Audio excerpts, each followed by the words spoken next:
Hello everyone, welcome to learn with Shefali. I am Shefali Agrawal. I hope आप सभी बहुत अच्छे होंगे और बहुत अच्छे से स्टडी भी कर रहे होंगे। तो आज हम chapter number 11 work and energy class 9 science का चैप्टर आगे कंटिन्यू करेंगे। हम वर्क का कंसेप्ट जो है वो प्रीवियस वीडियो में हम पढ़ चुके हैं। लिंक आपको ऊपर मिल जाएगा आई बटन पे अगर आपने वो वीडियो नहीं देखी हो तो। इस वीडियो में हम पढ़ेंगे एनर्जी का कंसेप्ट कि एनर्जी कितने क्या होता है, उसके मेन फॉर्म्स क्या होते हैं एनर्जी के। ठीक है, तो वो हम देखेंगे इस वीडियो में। तो सबसे पहले हम एनर्जी देखते हैं। देखो एनर्जी क्या होता है। एनर्जी मतलब हमारे अंदर कितनी ताकत है। ठीक है, ताकत है ये हमें पता है। एनर्जी मीन्स ताकत होना। ठीक है, लेकिन उस ताकत से हम कितना वर्क कर सकते हैं। देखो चैप्टर का नाम वर्क एंड एनर्जी है, मतलब दोनों कंसेप्ट जो है वो एक दूसरे से क्या होंगे, जुड़े हुए होंगे। तो हमारा फर्स्ट पॉइंट क्या है, the ability to do work. जितनी हमारे अंदर एनर्जी होगी उसके अकॉर्डिंग हम क्या कर पाएंगे, वर्क भी कर पाएंगे। ठीक है, तो वही इसका मतलब है, उतनी ही हमारे अंदर एबिलिटी होगी, उतनी ही हमारे अंदर क्षमता होगी क्या करने की, काम करने की। ठीक है, तो जितनी एनर्जी होगी, जितनी मैक्सिमम एनर्जी होगी, आप उतना ज्यादा क्या कर पाओगे, काम कर पाओगे। अगर क्वेश्चन पूछा जाता है व्हाट इज एनर्जी एग्जाम्स में, तो आपको ये जो सेकंड पॉइंट है ये डेफिनेशन आपको लिखनी है। ये क्या है देखते हैं आगे। The amount of energy processed by the body is equal to the amount of work it can do when its energy is released। देखो लाइन बाय लाइन पढ़ते हैं। The amount of energy processed, amount of energy हमारे अंदर जितनी energy है, जितने amount की energy है बाय अ बॉडी, एक बॉडी के अंदर वो किसके इक्वल होगी, वो इक्वल होगी द अमाउंट ऑफ वर्क के, कि हमने कितना वर्क किया है। It can do when it's energy is release, जब एनर्जी रिलीज होगी तो हमने कितना अमाउंट ऑफ वर्क हमने किया है उसके इक्वल होगी हमारी बॉडी की अमाउंट ऑफ एनर्जी। ठीक है, इतना क्लियर है। एनर्जी की डेफिनेशन आती है 1 मार्क्स में आ जाती है, तो आपको ये वाला पॉइंट लिखना है। ठीक है, आगे देखते हैं। Energy is a scalar quantity. मैंने आपको बताया था कि वर्क भी क्या होती है, स्केलर क्वांटिटी होती है, वैसे ही एनर्जी भी क्या होती है, हमारी स्केलर क्वांटिटी होती है। ये आपको याद रखना है। ठीक है, चलिए 3 पॉइंट्स हो चुके हैं। 4th पॉइंट देखते हैं कि एसआई यूनिट। मैंने आपको ये बताया था कि जो एनर्जी की एसआई यूनिट होती है वही वर्क की एसआई यूनिट भी होती है। तो वर्क की एसआई यूनिट क्या थी, जूल्स। तो एनर्जी भी क्या हो गई, सेम हो गई है। ठीक है, इतना क्लियर है। The energy required to do 1 joules of work is called the 1 joule energy. जितनी एनर्जी रिक्वायर्ड होगी 1 जूल ऑफ वर्क करने में, उसी को हम कहेंगे 1 जूल एनर्जी हमने यूज की है। ठीक है, हमारे लिए कितना इजी हो गया ना दोनों की एसआई यूनिट याद रखने का, कि एक ही एसआई यूनिट हमें याद करनी है। ठीक है, आगे देखते हैं। Joule is a smaller unit of energy. ये सबसे स्मॉलेस्ट यूनिट है एनर्जी की। अब बिगेस्ट यूनिट ऑफ एनर्जी किसे हम कहेंगे, किलो जूल्स। ठीक है, किलो जूल्स क्या हो गई, बिगेस्ट यूनिट हो गई। तो इसका सिंबल आप कैसे लिख सकते हो, किलो का के और जूल्स का जे। ठीक है, तो जब भी किलो की बात आ जाती है हमें पता है हम थाउजेंड्स लगाते हैं। किलो मतलब क्या होता है, 1000 होता है, तो दैट मीन्स 1000 जूल्स हो जाता है वो। ऐसे आप शॉर्ट में उसे लिख भी सकते हो। ठीक है, तो ये था एनर्जी से रिलेटेड कुछ इंपॉर्टेंट पॉइंट्स। ठीक है, ये आपको एनसीईआरटी बुक में भी गिवन है। अब बात हम कर लेते हैं मेन फॉर्म्स ऑफ एनर्जी की। ठीक है, तो हम यहाँ पे एक डायग्राम के थ्रू मैं बना लेती हूँ। यहाँ पे देखो मेन फॉर्म्स। ठीक है, ऐसे आप एग्जाम में डायग्राम भी बना सकते हो ऑफ एनर्जी। ठीक है, अब एनर्जी कितने टाइप की होती है, सब आपको यहाँ पे लिखना पड़ेगा कितने टाइप्स की होती हैं। तो चलिए पहला टाइप देखते हैं। पहला टाइप हो जाता है आपका मैकेनिकल।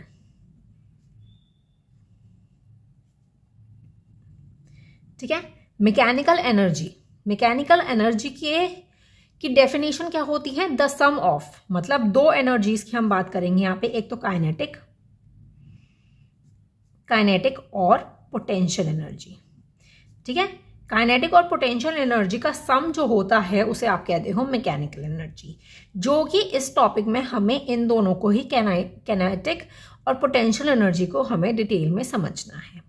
और हम बात कर लेते हैं और दूसरी और कौन सी होती हैं, केमिकल होती है। ठीक है, नेक्स्ट आपकी हो जाती है हीट एनर्जी। ठीक है, नेक्स्ट आपकी हो जाती है लाइट। साउंड, और आप बोल सकते हो इलेक्ट्रिकल, ठीक है, इलेक्ट्रिकल एनर्जीज। और आपका नेक्स्ट हो जाता है न्यूक्लियर एनर्जी, ठीक है। तो ये कुछ और भी टाइप्स की हो सकती हैं, लेकिन मेन जो होती हैं, जो आपको पता होनी चाहिए, वो ये चीजें पता होनी चाहिए, ठीक है। तो इस चैप्टर में ना एनसीईआरटी में भी हमें क्या चीज बोला गया है, काइनेटिक और पोटेंशियल के बारे में हमें डिटेल में पढ़ना है, और सबका नाम भी आपको एनसीईआरटी में गिवन है, आप जाके पढ़ सकते हैं, टॉपिक के बिल्कुल नीचे आपको मिलेगा, ठीक है। तो हम इनके बारे में, केमिकल, हीट, लाइट, इनके बारे में भी हम थोड़ा सा पढ़ेंगे सिर्फ कि क्या होता है। डिटेल में हमें क्या पढ़ना है, काइनेटिक और पोटेंशियल। तो सबसे पहले मैं काइनेटिक के यहाँ पे कुछ इंपॉर्टेंट पॉइंट्स लिख देती हूँ जो कि हमें इस चैप्टर में पढ़नी है। काइनेटिक एनर्जी क्या होती है? The energy of a body due to its motion is called kinetic energy. मतलब एनर्जी ऑफ द बॉडी के अंदर जो एनर्जी होगी ड्यू टू इट्स मोशन, अगर बॉडी जो है वो मोशन में होगी, जैसे मेरा हाथ है, ये क्या है, मोशन में है, तो ये क्या हो गया, काइनेटिक एनर्जी हो जाती है, ठीक है। For example a speeding train जो है बहुत ही ज्यादा स्पीड में है, मोशन में है ट्रेन, तो वो क्या हो गया, काइनेटिक एनर्जी हो जाती है। अ मूविंग वाटर का ये मतलब है कि वो अपना काम करती है, जब पानी अपना, तो वो क्या करती है, bye turning the blades of the turbulence, ठीक है, जिससे क्या होगा, इलेक्ट्रिसिटी क्या होगी, जनरेट होगी। ये कंसेप्ट आपने पढ़ रखा होगा, तो मैंने यहाँ पे पूरा ना लिखे, सिर्फ मूविंग वाटर लिख दिया है, ठीक है। अब बुलेट जब फायर होगी वो क्या होगी, मोशन में होगी, तो हम क्या बोल सकते हैं कि काइनेटिक एनर्जी का इसमें यूज हो रहा है, ठीक है। काइनेटिक एनर्जी का पूरा कंसेप्ट आपको क्लियर हो गया कि क्या होता है। हमारी एनर्जी जो है बॉडी की, अगर वो मोशन में होगी, वो काम करते हुए होगी, तो वो आप बोलोगे कि काइनेटिक एनर्जी है, ठीक है। अब एग्जाम्स में ना डेरिवेशन पूछी जाती है, तो हम यहाँ पे ना डेरिवेशन देखेंगे काइनेटिक की, ठीक है, डेरिवेशन। चलिए सबसे पहले हम डेरिवेशन देखते हैं कि आखिर हम कैसे कैसे कर सकते हैं डेरिवेशन। तो अब आप देखो, एग्जाम्पल से देखते हैं।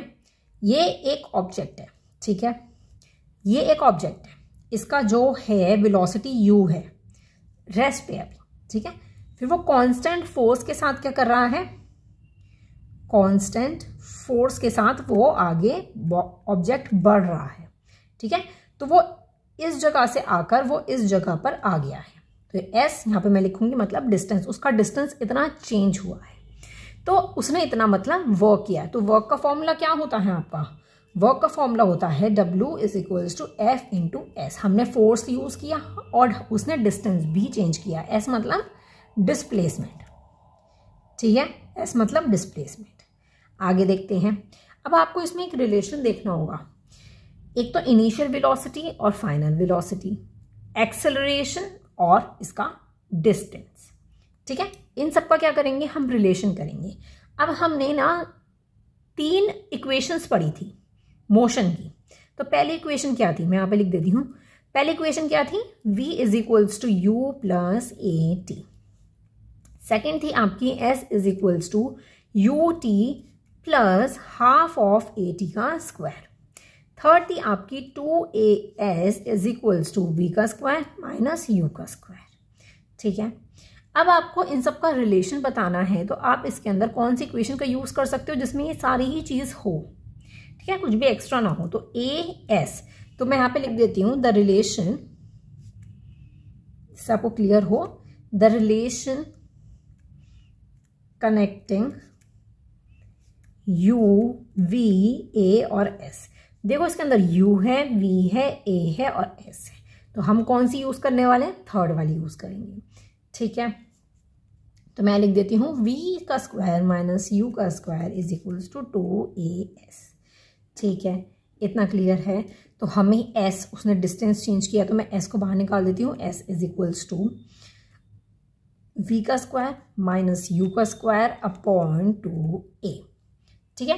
तो ये हमारी बन जाती है सेकेंड इक्वेशन, और ये इसको बोलूंगी मैं फर्स्ट इक्वेशन, ठीक है। अब हम क्या करेंगे, हमें ये भी पता है कि फोर्स का, जो फोर्स है इसके अंदर, फोर्स का फॉर्मूला क्या होता है, मास इनटू एक्सेलरेशन होगा, ठीक है। फोर्स का हमें क्या पता है, वी नो कि फोर्स क्या होती है, मास इनटू ए होता है फोर्स का, ठीक है। इतना क्लियर हो गया है आपको। चलिए इसको हम एक बॉक्स में कर देते हैं। जिससे मैं यहीं पे आगे कंटिन्यू करती हूँ। ठीक है, तो हम क्या करेंगे, putting second equation in first equation. ठीक है, इसमें हम क्या कर देंगे, पुट कर देंगे। चलिए अब हम पुट कर लेते हैं। तो ये क्या हो जाता है, W इज इक्वल्स टू, ठीक है, F क्या था आपका, MA था, इंटू S क्या है आपका, V का स्क्वायर माइनस U का square upon 2AS, sorry 2A। ठीक है, ये फॉर्मूला था आपका। A से क्या हुआ, A कट हो गया, क्या बच गया। ठीक है, ये आपका बन जाता है वर्ब का। ठीक है, लेकिन अगर ऑब्जेक्ट जो है स्टार्टिंग से ही स्टेशनरी पोजीशन पे था, मतलब कि उसका U जो है वो क्या था, 0 था। ठीक है, तो 0 U तो आपका 0 हो गया, तो क्या बच गया फिर आपका, W is equals to M, W is equals to M बच गया आपका। और आगे देखते हैं, इंटू V का स्क्वायर अपॉन 2 बच जाता है। ठीक है, तो इसको अगर मैं ठीक से लिखूं तो क्या मैं क्या लिख सकती हूँ, मैं हाफ लिख सकती हूँ क्योंकि नीचे 2 है, और M V का स्क्वायर लिख सकती हूँ क्योंकि ये इंटू में है। तो इसका एक क्या बन जाता है आपका, हाफ M V का स्क्वायर। ठीक है, और वर्क जितना वर्क होगा, मतलब जितनी एनर्जी यूज होगी उतना ही वर्क हुआ होगा। तो हम यहाँ पे काइनेटिक एनर्जी भी हम यहाँ पे लिख सकते हैं इस W की जगह। तो हम कैसे लिख सकते हैं, E और ये नीचे K। तो ये आपका क्या बन जाता है, डेरिवेशन आपकी हो जाती है। ठीक है, अब ये जो हमने निकाला है, इससे हमें क्या पता चल जाता है, इससे हमें पता चल जाता है एक तो मास और आपका फाइनल वेलोसिटी, ये दोनों आपके आ जाते हैं। हमें ऐसे ऐसे सॉल्व करना होगा, डेरिवेशन आपको एग्जाम्स में पूछी जा सकती है, तो आपको ये करके दिखाना पड़ेगा। ठीक है, आई होप आपको ये कंसेप्ट बहुत अच्छे से क्लियर हो गया होगा। तो आई होप आपको डेरिवेशन अच्छे से क्लियर हो गई होगी कि कोई भी ऑब्जेक्ट है, अगर उसका डिस्टेंस चेंज हो रहा है कांस्टेंट फोर्स के साथ, उसकी कुछ वेलोसिटी भी होगी। ठीक है, उसकी कुछ वेलोसिटी होगी, कितनी काइनेटिक एनर्जी उस पर यूज की गई है, कितनी लगी है उस पर काइनेटिक एनर्जी, तो आपको ऐसे करके उसे डेरिवेट करके दिखाना पड़ेगा। ठीक है, चलिए अब हम नेक्स्ट देखते हैं, that is a potential energy. कि पोटेंशियल एनर्जी क्या होती है, और आपको पता है कि काइनेटिक और पोटेंशियल एनर्जी जो होती है वो सम होती है किसका, मैकेनिकल एनर्जी का। ठीक है, इतना क्लियर हो गया। चलिए अब हम पोटेंशियल एनर्जी देखते हैं। ठीक है, potential energy, the energy processed by the body due to its position और shape is called potential energy. जो एनर्जी होती है एक बॉडी के अंदर या किसी भी चीज में आप बोल सकते हो, वो उस क्यों होती है, पोजीशन और शेप की वजह से होती है। ठीक है, फॉर एग्जाम्पल अगर मैं बोलूँ तो वाटर जो है वो डैम में क्या कर दिया जाता है, स्टोर कर दिया जाता है। ठीक है, तो हम उसको बोलते हैं पोटेंशियल एनर्जी।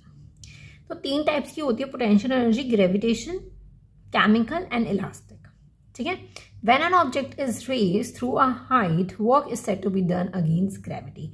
कोई भी ऑब्जेक्ट क्या होगा, अगर उठाया जाएगा, एक हाइट पर लेकर जाया जाएगा, जैसे मैं एक ऑब्जेक्ट को उठा रही हूं, तो वो क्या हो रहा है, उस पर ग्रेविटी भी लग रही है।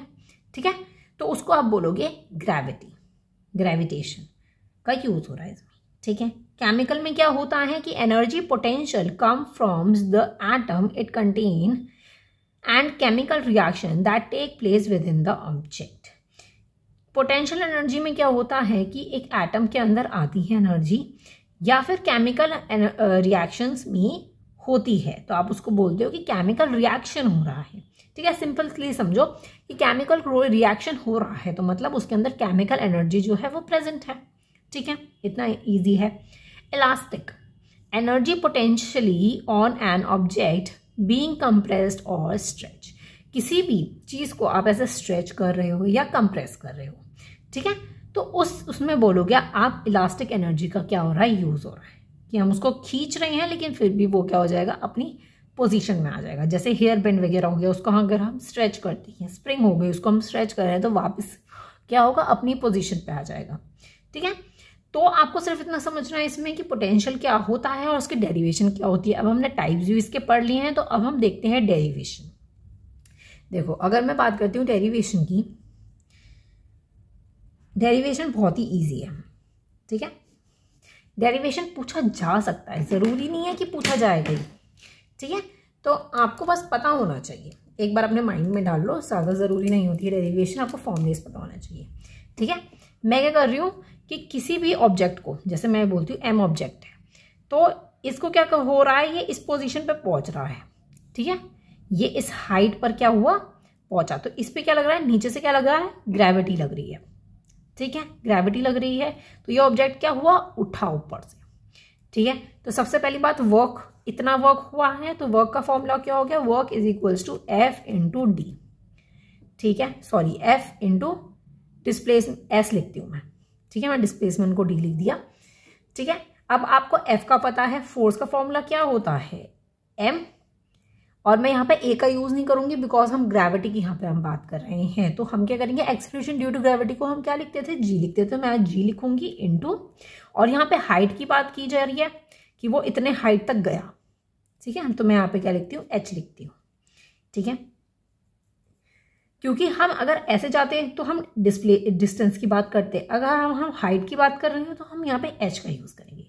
ठीक है, तो ये क्या बन जाता है, वर्क का formula, that is M G H. ठीक है, तो दैट मीन्स इसमें पोटेंशियल एनर्जी जो इसके अंदर यूज हो रही है वो कितनी यूज हो रही है, एम जी एच, ये उसका फॉर्मूला बन जाता है। यहाँ पे मैंने पी ई लिख दिया है, यहाँ पे आ जाता है आपका ई, एनर्जी के नीचे हम लगाते हैं दैट इज पी। ठीक है, तो मैं यहाँ पे लिखती हूँ E, P is equals to M G H. ये क्या बन जाता है, एक फॉर्मूला बन जाता है, किसका, पोटेंशियल एनर्जी का। ठीक है, इतना क्लियर है, सिर्फ यही चीज आपको बतानी थी।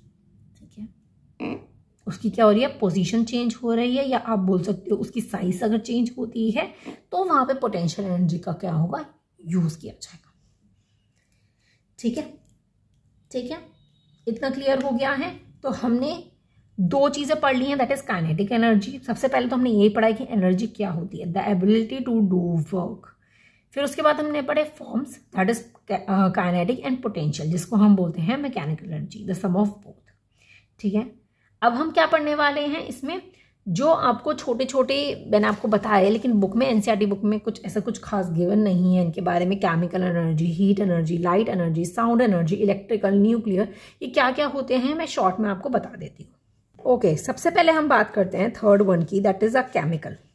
देखो नाम से आपको समझ आ रहा है केमिकल, तो केमिकल एनर्जी क्या होता है, जब केमिकल सब्सटेंसेस जो है वो एनर्जी को रिलीज करते हैं तो क्या होगा, उसके अंदर एक केमिकल रिएक्शन हो जाएगा। जब केमिकल रिलीज होगा तो क्या बनेगा आपका, केमिकल रिएक्शन।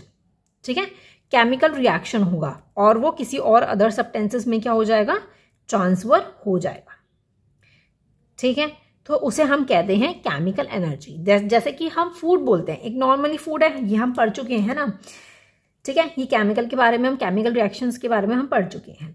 तो क्या होता है कि फूड जो हम खाते हैं, ठीक है, तो वो हमारे जब वो डाइजेस्ट होता है तो वो एक अदर सब्सटेंसेस में क्या हो जाता है, कन्वर्ट हो जाता है। तो ये उसका एग्जाम्पल हो गया। ठीक है, तो आपको बस ऐसे सिंपल सिंपल पढ़ लो, अगर आता है तो आप खुद भी बना के लिख सकते हो। आप 9th क्लास में हो तो आपको आंसर्स बनाने आने चाहिए। ठीक है, बस आप समझ लो। Fourth, heat energy. देखो हीट, अगर सर्दियां, अब विंटर्स का टाइम है, तो आप क्या कर रहे हो, बाहर जाके जैसे लकड़ियों के थ्रू ना हम आग वगैरह जला के बैठते हैं। ठीक है, बाहर आपने देखा होगा लोग आग वगैरह, तो उससे क्या लेते हैं, हीट लेते हैं, गर्माई ली जाती है। तो जब गर्माई ली जाती है तो उसको आप बोलते हो कि हीट एनर्जी क्या हो रही है, आपको मिल रही है, हीट एनर्जी आपको क्या हो रही है, मिल रही है। ठीक है, तो ये मूवमेंट है किसका, टाइनी टाइनी पार्टिकल्स का, एटम्स का क्या हो रहा है, सराउंडिंग्स में क्या हो रहा है, मूवमेंट हो रहा है, चाहे सॉलिड में बोलो, लिक्विड में बोलो या गैस में बोलो, वो एक ऑब्जेक्ट से दूसरा ऑब्जेक्ट के अंदर आ रही है। हम भी क्या हुए, एक ऑब्जेक्ट हुए, तो हीट एनर्जी जो है वहां से ट्रांसफर होकर, उन लकड़ियों से ट्रांसफर होकर किसके पास आ रही है, हमारे अंदर आ रही है, एक टाइनी टाइनी पार्टिकल्स में आप बोल सकते हो। ठीक है, इतना क्लियर हो गया है, हीट आपको क्लियर हो गया। नेक्स्ट देखते हैं लाइट। फिफ्थ क्या हो जाता है आपका, लाइट, लाइट एनर्जी। अब देखो ये जो बल्ब वगैरह जल रहे हैं, जो हम अपनी आंखों से चीजें देख पा रहे हैं, वो किसके थ्रू देख पा रहे हैं, लाइट एनर्जी के थ्रू देख पा रहे हैं। ये भी एक तरह का लाइट एनर्जी जो होता है वो क्या होता है, काइनेटिक एनर्जी होता है। ठीक है, जिसकी एबिलिटी होती है लाइट की टाइप, जो हम अपनी आंखों से विजिबल है लाइट। ठीक है, तो उसको आप बोलते हो लाइट एनर्जी। ठीक है, नेक्स्ट आपकी आ जाती है 6, दैट इज साउंड। देखो साउंड हमें कैसे पता चल रही है, कुछ वाइब्रेशंस हो रही हैं जो कि हम सुन पा रहे हैं अपने कानों से, ठीक है। कुछ क्या हो रही है, वाइब्रेशन हो रही है, सेंसेशन आप बोल सकते हो, ठीक है, हमारे ईयर्स में होती है, तो उसे क्या आप क्या बोलते हो, sound. It is a form of energy which produce a sensation of hearing in our ear. It is also produced a vibration body, form a vibrating body, ठीक है, इतना क्लियर है। नेक्स्ट देख लेते हैं 7th, that is electrical energy. Electrical, अब आप क्या हो रहा है, आपका मोबाइल, जिस मोबाइल से आप वीडियो को देख रहे हो वो एकदम से डिस्चार्ज हो जाता है, बिल्कुल बंद हो जाता है बिल्कुल ही, ठीक है। तो आप क्या करोगे, चार्जर को लगाओगे तो वो क्या हो रहा है, आपका इलेक्ट्रिकल एनर्जी का यूज हो रहा है। क्या हो रहा है, आप अपना सेलफोन क्या कर रहे हो, चार्ज कर रहे हो। टोस्टर है, आपको टोस्ट वगैरह खाते हो, जो आपका टोस्टर है उसको आप प्लग कर रहे हो टोस्ट बनाने के लिए, तो वो क्या यूज़ हो रहा है, इलेक्ट्रिकल एनर्जी का यूज़ हो रहा है। इलेक्ट्रिकल जितने भी अप्लायंसेस हैं जिसको चार्ज करो, जिसको लाइट के थ्रू आप कनेक्ट करते हो, वो क्या हो जाती है, इलेक्ट्रिकल एनर्जी हो जाती है। इतना क्लियर है, इलेक्ट्रिकल बहुत ईजी था। नेक्स्ट देखते हैं 8, दैट इज न्यूक्लियर। अब न्यूक्लियर की अगर मैं बात करती हूँ तो देखो न्यूक्लियर क्या होता है, न्यूक्लियर एनर्जी एक एनर्जी होती है जिसमें एटम्स, न्यूक्लियस और उसका कोर, एटम्स आपको पता है ना एक स्मॉलेस्ट यूनिट है इस यूनिवर्स में, ठीक है, जो कि सारे मैटर्स को क्या करती है, बनाती है, और सबको क्या करती है, एक साथ कंबाइन करती है, बाइंड टुगेदर द न्यूक्लियस, ठीक है, एकदम से क्या करती है, एक साथ क्या करते हैं, सारे एटम्स को जोड़ के एक मैटर को बनाया जाता है, ठीक है, मतलब वो खुद बनते हैं, ठीक है, इतना क्लियर हो गया है। तो वो होता है आपका न्यूक्लियर, ठीक है। आई होप आपको ये सारे ही मेन फॉर्म्स ऑफ एनर्जी या टाइप्स ऑफ एनर्जीज आप बोल सकते हो। आई होप आपको क्लियर हो गया होगा एक एक चीज़, चाहे मैं पोटेंशियल की बात करती हूँ या फिर मैं बात करूँ अगर काइनेटिक एनर्जी की, तो आई होप आपको ये पूरा कंसेप्ट क्लियर हो गया होगा, ठीक है। नोट्स मैं डाल दूंगी एक साथ।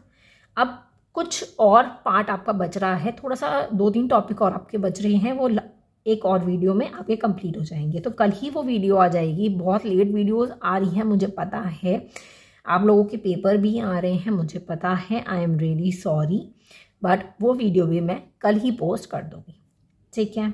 आई होप आपको क्लियर हो गया होगा। मिलते हैं नेक्स्ट वीडियो में। Thank you so much for watching, bye bye.